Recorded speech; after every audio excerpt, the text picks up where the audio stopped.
Hello, welcome to Zen Woman. I'm Kirsty Jones and I'm here with you today to do some vision boarding. Simple. Most of you have probably heard of vision boarding before. Some of you will have even done it to some degree.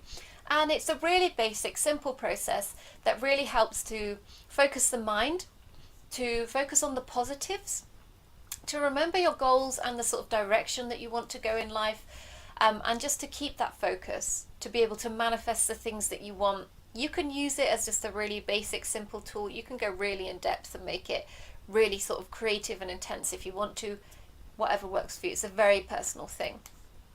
Now you can do vision boarding on a broad topic, so you can do like a New Year's one where you do everything that you want to happen in the new year, where you want to progress in your work, in your relationships, in your house, whatever it is that you want, if you want some cats or whatever. Or you can do a very specific one. For instance, if you want a cat, you can vision board all the different types of cats, the different colours, the names that you could do. You can be really specific. I've actually done one before that helped me with a healthy eating plan.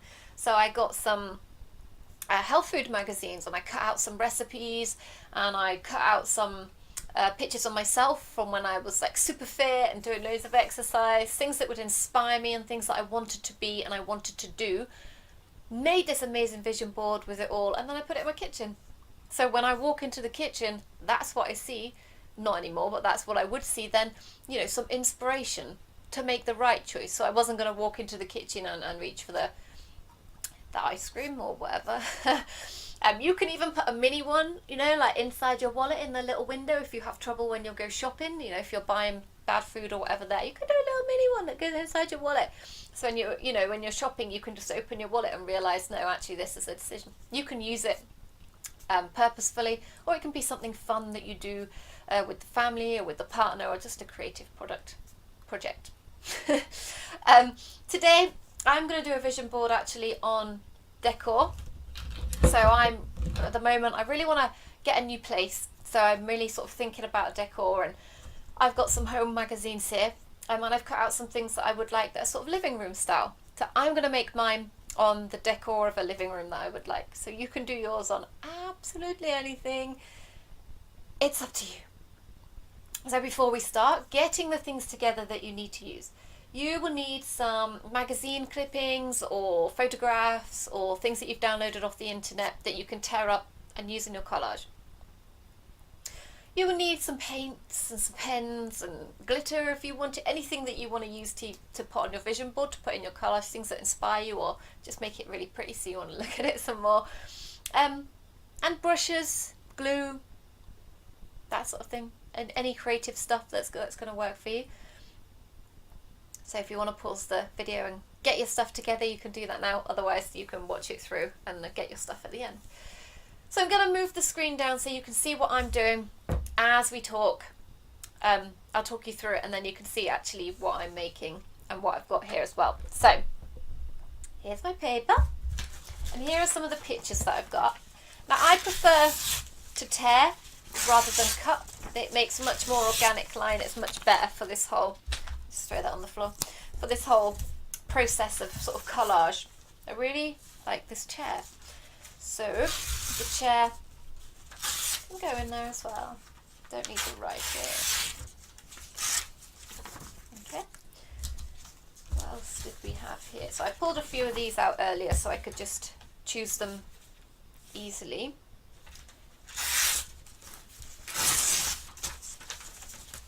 And just be very free with it. Don't try and be too picky. Just allow the tears to go where they go. Sometimes maybe the picture ends up a bit smaller than what you originally planned, but it's all good. It's all how it's meant to be. However it turns out, it's how it's meant to be. And then maybe a little bit here with some things.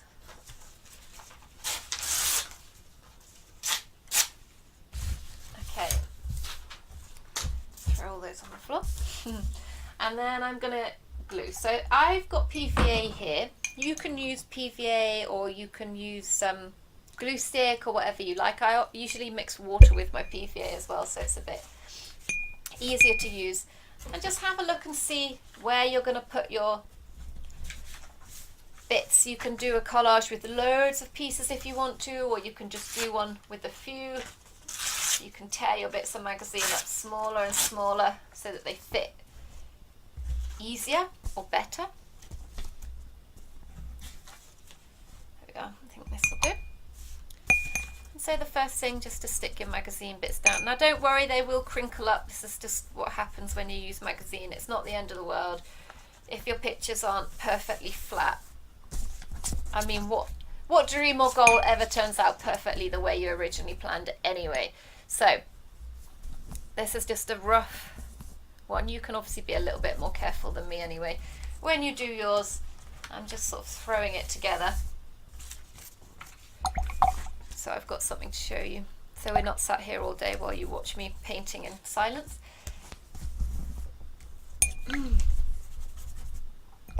Sometimes it's a really good way as well of working out what will actually work. You know, if you're doing it for decor or something, seeing what colours and styles actually go together. Sometimes you stick it down and you're like, oh no, that's not going to work. That's not a good one.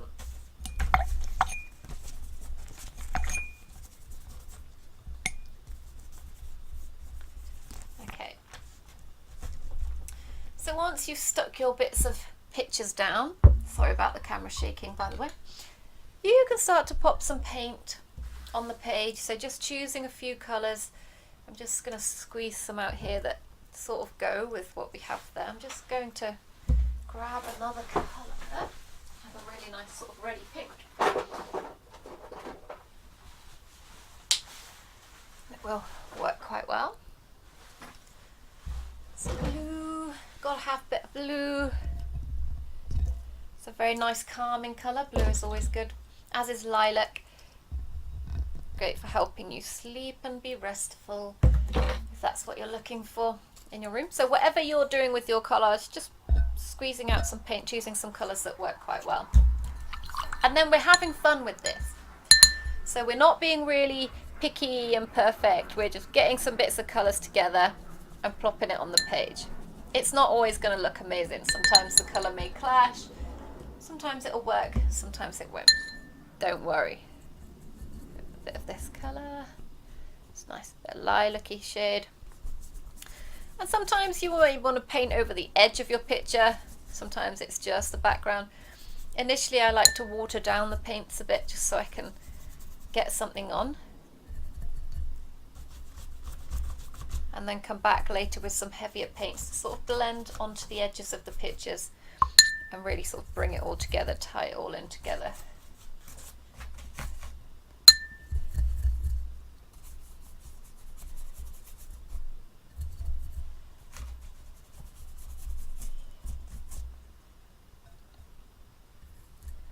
Okay.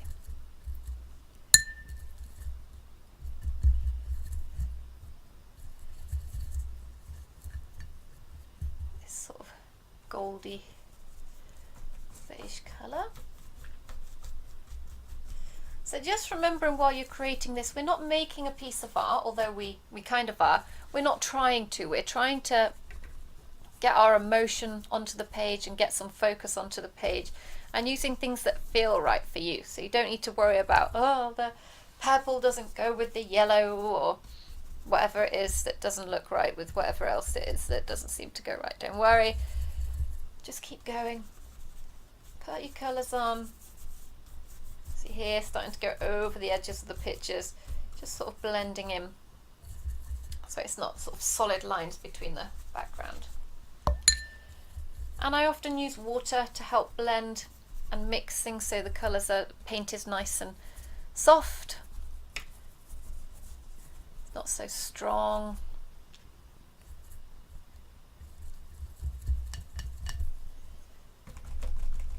And different techniques as well, so you can obviously sweep the brush and dab and do whatever it is. You can even use tissue paper, things like that if you want to add a bit more texture into your picture, into the backgrounds. It's completely up to you what works for you with this sort of creative process.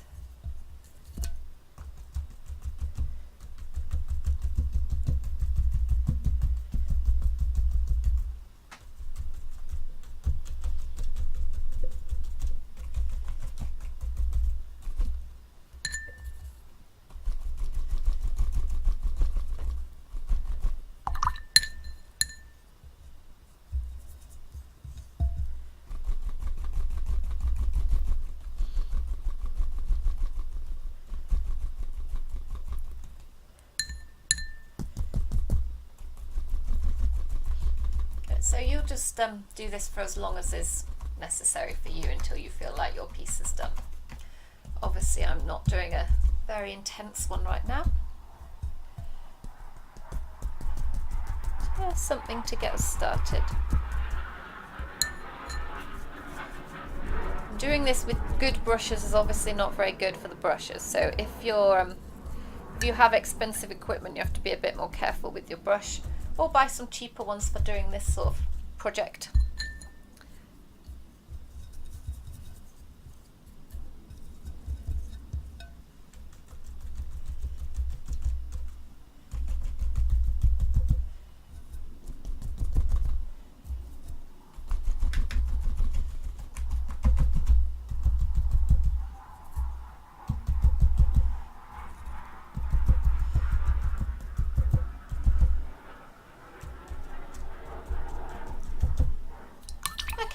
So here's my initial layer that I'm just going to do for now, showing all the bits, and we're just going to leave that to dry for a moment and we'll come back. Hello. So we're not totally dry here, but I think I'm dry enough for the next stage. So when your picture is dry, this is when we get to use our pens, whatever sort of pens work for you. I like the gel pens and felt tips as well, and we can start to write the words or draw things. So you may want to draw like some, here we'll do some sort of lines and designs, going over the different bits of paper and over the backgrounds to help sort of unify and tie these things in a little bit. You can do this as sort of tidy as you want to.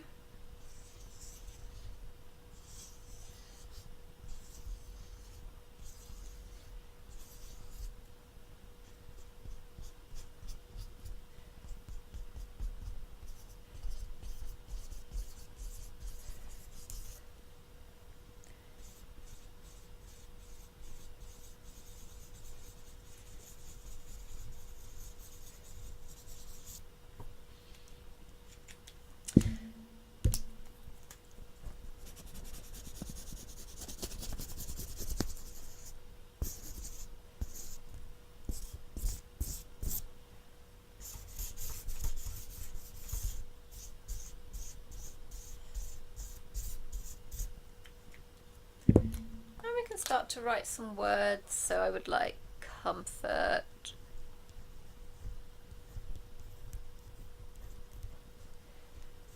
love. You can write down colours or designs, whatever works for you, using all your different pens.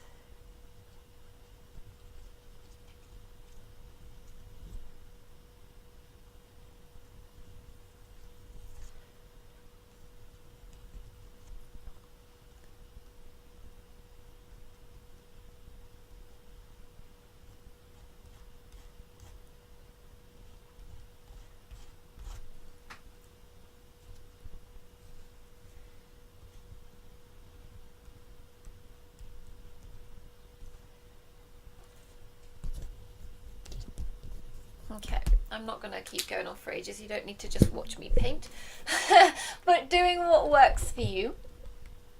And I'd be really honoured when you've done your picture if you would share a picture with us. So send us a picture of what you've made, a picture of your picture, or just let me know how it went, explain how it went, or ask some questions if you have any questions. So thank you for watching and listening, and I hope this is really enjoyable for you. I'll see you again in the next video.